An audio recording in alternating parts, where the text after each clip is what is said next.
Thayo.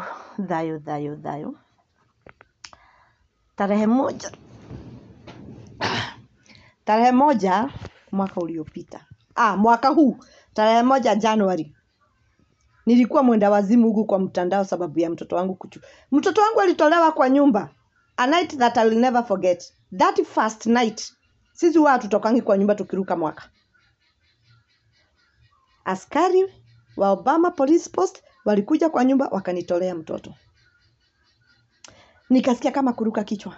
Nikaingia kwa mtandao. Nikaongelesha mpaka the president. Mkaona mimi ni mwenda wazimu. Mpaka my own kids wakaona mimi ni mwenda wazimu. Wakasema nimeexaggerate. Kama mama ya huyu kijana angeongea, kama baba ya huyu kijana angeongea, huyu kijana angekufa. Kama tungeingia live tuchambue hiyo story. Sasa mimi wewe hujui inaniuma. Mtoto ni mmoja kama yule wangu. Mmoja hivi. Wacha nikwambie. Ni serikali na siogopi. Ni serikali. Juu hata hapa senior CS alikuwa ametumana mtoto wangu atolewe. Lakini nakwambia kama si mdomo wangu, ningezika mtoto wangu. Mnakumbuka nikiambia hao askari wakiniambia niende police station tukaongee, nikawaambia muue nikujie maiti. Kama si mdomo yangu jameni. Haki wa kikuu walisema kwa mtu mwenye huongea kukipotea, kwa mwenye hunyamaza kulipotea kitambo. Kwa mwali ya gukiura, kwa mukiriko liretene. Wa mama, gai, ati ukiona mtoto wako ametolewa na askari kwa nyumba, shout for help.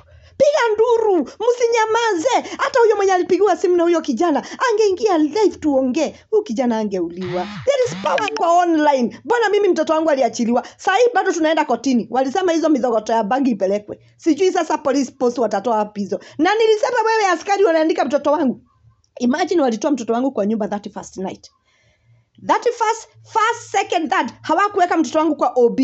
Halafu mnaniambia ati I am overreacting.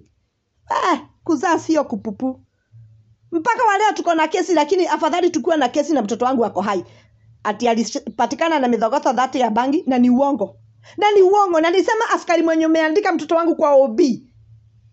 Mungu tu ndiye atadeal na wewe. Sasa jaji anagoja hizo midhogoto. Sijui tunaenda mwezi wa 7 ama ni mwezi gani. Lakini afadhali tuishi tukienda kotini, lakini mtoto wangu wako hai. Je, kama singeongea? Hii ni Kayole. Hatujui ni nini kunaendelea. Hatujui. Hebu imagine tu mtoto tu anatolewa tu kwako hivi. Alafu unaitiwa maiti. Kai mwadhani. Ni majigu iradha.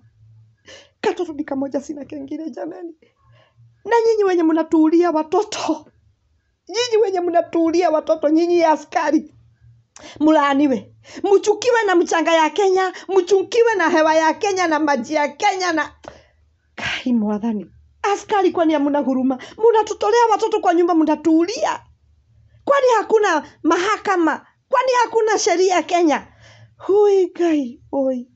Unajua naongea hivyo sababu mpaka kule Kiboko watu wanajichukulia sheria wakuje wanichomee nyumba zangu. Wanaongozwa na chief na sub chief, na nitaishi kusema hivyo. Chief wa Kiboko anaongoza watu, twendeni tukachomee huyu mama. Hebu imagine mnichome kama nimelala ama mtoto wangu amelala kwa hizo nyumba jamani, na sina watoto wawili. Mumelaaniwa. Hata wewe mwenye unapanga jamba ya kuua mwenzako umelaaniwa. I don't fear and I don't care. I am a mother and I feel the pain of a mother. Ni uchungu sana. Mimi nasikia vibaya wewe. Ni vibaya, nasikia vibaya.